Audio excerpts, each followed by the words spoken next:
మా రామానాయుడు గారు చెప్పారు, ఇచ్చాము. బొత్స గారు నమస్కారం అండి.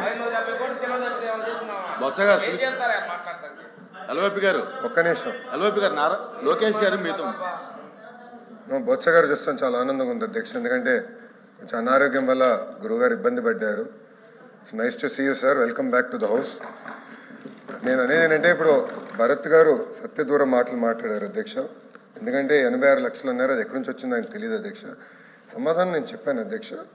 79,51,903 మంది విద్యార్థులు యూడైస్లో క్లాస్ 1 to క్లాస్ 12 ఎన్రోల్ అయ్యారు. వాళ్ళకి తల్లికి వందనం కింద 6,000 కోట్లు కాదండి, 8,454 కోట్ల రూపాయలు వాళ్ళ అకౌంట్లో డిస్పర్స్ చేస్తాం జరిగింది. దీంట్లో ప్రోగ్రామ్ కింద 67,01,653 మందికి తల్లికి వందనం వర్తించింది. మీరు ఇక్కడ చూస్తే అంటే యూడైస్లో ఎన్రోల్ అయిన వాళ్ళు అర్హులందరికీ ఇస్తాం జరిగింది 84.27%. ఇప్పుడు మీరు అడిగారు, మీరు అమ్మ ఒడి కింద ఎవరెవరికి ఇచ్చారు, ఎంతమందికి ఇచ్చారు కూడా వివరంగా నేను చెప్తాను.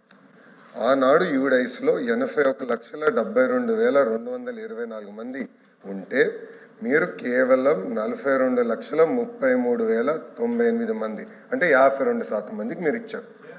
మేము 85% మందికి ఇచ్చాం. అదేవిధంగా ఇంకొక సంవత్సరం 2021 తీసుకుంటే సుమారుగా 83 లక్షలు ఉంటే మీరు ఇచ్చింది కేవలం 44 లక్షల మందికే.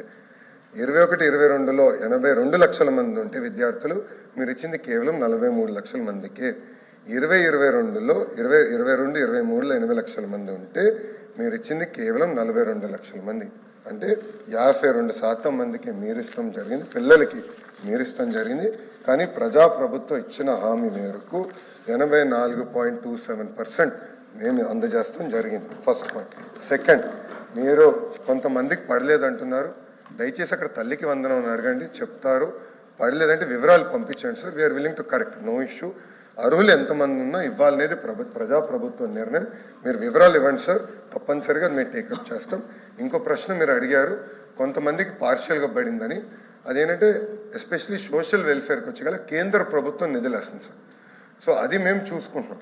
సో మేము ముందల పేమెంట్ చేసిన అది కేంద్ర ప్రభుత్వం డబ్బులు వేస్తుంది సార్.